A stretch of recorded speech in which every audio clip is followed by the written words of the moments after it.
Welcome to the second episode of The Sword Stream. My name is Ethan Ortiz.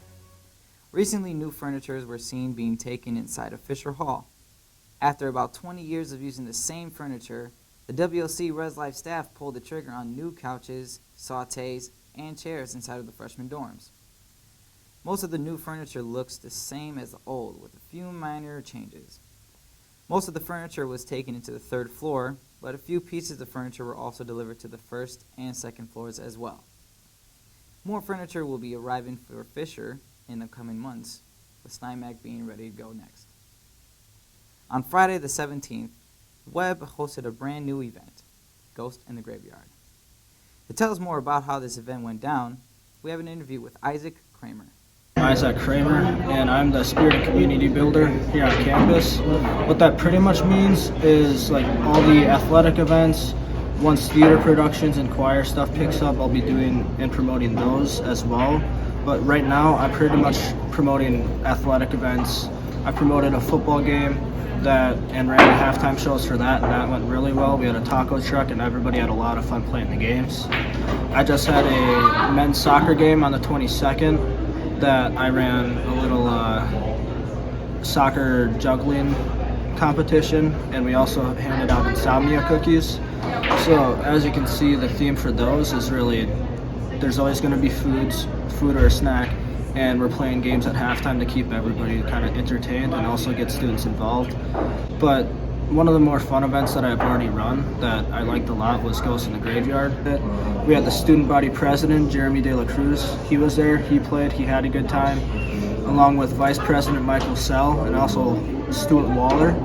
And just a lot of people came and played, and it was a really great time. And I've actually been asked multiple times already, hey, when are we playing this again? Or, hey, we should play this again. When can we get it organized? So I was really excited, and I didn't really anticipate it being like that big because it was on a weekend. But it was a lot of fun.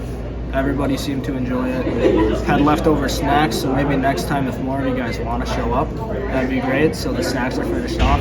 But yeah, it was a good time, and I'm looking forward to hosting more events in the future. Thanks, Isaac.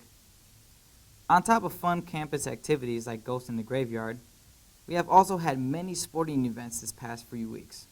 WLC football was on a bye week this last week after a 56-7 loss to Lakeland at Taylor Field this previous weekend. After 2 road games in a row, the 0-3 Warriors come back home for the Hall of Fame game on October 2nd, hoping for a win against the red-hot Aurora.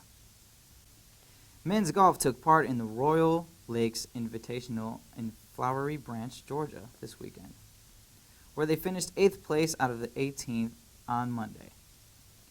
Joey Plock was the highest individual performer, finishing tied for 11th out of the 99 who participated with a +1. On Sunday, October 3rd, the golf team heads to Lake Geneva for the 2-day MSOE Fall Invitational. Before they lost to Carroll last Wednesday night, the women's tennis team was on fire with 3 clean 9-0 sweeps in a row. In fact, all 5 wins that the women's tennis team has this season are 9-0 sweeps. When the team is winning, they are dominating. Allie Schmidt is the leading source of this dominance. Allie has not lost a singles match all season, going a perfect 10-0. The women will head to Chicago to face Illinois Tech this coming Saturday, October 2nd. The women's volleyball team have won 3 in a row after their 3-0 victory against Cardinal Stritch last Friday.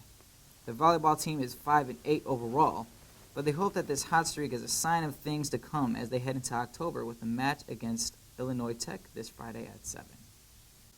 The men's soccer team went 2-2 last week. After a couple wins on the road against Marion and Illinois Tech, the men come back home to take 2 losses to Concordia, Wisconsin and Dominican. The men's soccer team will take their talents to Edgewood on Wednesday and then play Friday at Robbie Stadium for family night against UW-Whitewater. Finally, the women's soccer team looks to get back on track after 2 more losses this last week. The team is currently on an 8-game losing streak, and they hope to break this streak at Edgewood Wednesday at 5 p.m. It is that time of year where the Christian Women's Leadership Circle, or the CWLC, invites the applications from female WLC students to the CWLC's Leadership Grant Initiative. This grant is for female students who want to develop and carry out leadership projects, events, or activity. The application deadline is October 1st, so if you know a female student who shows excellent leadership qualities and has ideas for a leadership project or event, encourage her to sign up before Friday. In other news, there are new faculty members here at WLC. One of these new faculty members is Jason Van Acker. Here's Jason to tell us more about himself. So, who or what made you decide to be a teacher? Well, I gotta be honest, I'm pretty fortunate because I was a WLC graduate, so I was very blessed to have some incredible college professors. So for the last 10 years, I've been teaching at different schools, the last 4.5 years at WLC. Since this marks my first year of full-time service, I really am drawing on the inspiration and the practice of some of those incredible professors, many of them who are still here teaching each day. I think just the way that they not only share their expertise, but they also share their faith is really kind of what's guiding me and leading me. Cool. So is that how you ended up here? It is, yeah. I was actually fortunate enough to be an adjunct instructor in the School of Business for the last 4.5 years.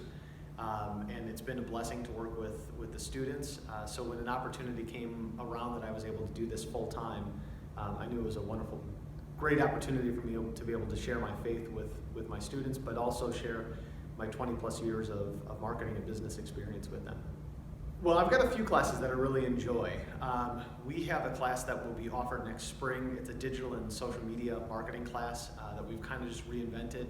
I love that class because it gives students an opportunity to not only develop kind of their knowledge of social media and how it influences all of our buying decisions, but also gives the students an opportunity to do a real-world practical project for a local nonprofit organization. They also walk out with a professional credential. Every student that goes in there completes HubSpot inbound certification as one of the course assignments. So it really prepares them for a career, whether they choose to actually get into social media or digital marketing. It prepares them to understand sort of the vocabulary and some of the things that are going on, some of the key issues that are in that topic. I would say that is probably one of my favorite classes. Another is a class that I'm teaching right now, which is advertising management. I love that class because it always seems to change. The way that advertisers are looking at delivering their message to audiences changes literally every week. And so sometimes we can bring in some of those really recent case examples and kind of talk about them as a class, applying the core concepts of marketing to what's happening and what they're experiencing as consumers every day. All right, and final question. What is something that you think students at WLC would find interesting? Something about you. Something about me that they would find interesting. You know, honestly, I think it might surprise a few students. One of the things that I have gotten into recently over the last few years has gotten into, started doing endurance sports. So I've completed a few triathlons. I've done a full marathon. I think I'm just scheduled to do my 10th or 12th half marathon. So I think the ability to kind of look at getting into a new sport or a couple of new sports that I had never really had interest in up until a few years ago, and then finding a new way to be passionate about them.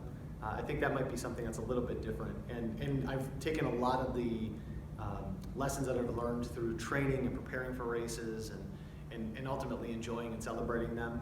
I've applied a lot of that to my life as well. So I encourage students to find their passion, to find the thing that really gets them excited and motivated, and then to the best of their ability, go ahead and pursue that.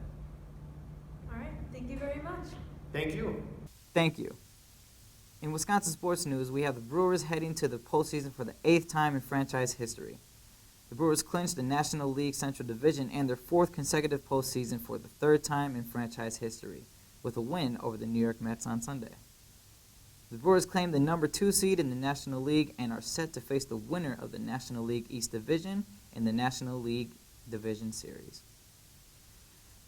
After a rough Week 1 against the New Orleans Saints, the Green Bay Packers have gotten back on track with 2 straight wins, including a thrilling 30-28 victory against the 49ers on Sunday night. The Packers head back home next Sunday for their matchup against the Pittsburgh Steelers, who are coming off their 2nd straight loss. In the WLC Art Gallery, there's a new exhibit that opened up September 10th called Interconnected.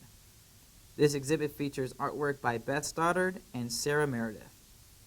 These pieces of art focus on different ecosystems and environments and how they are connected to each other.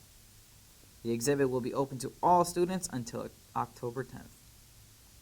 That's all for this week's episode. I'm Ethan Ortiz, and you're watching Swordstrom.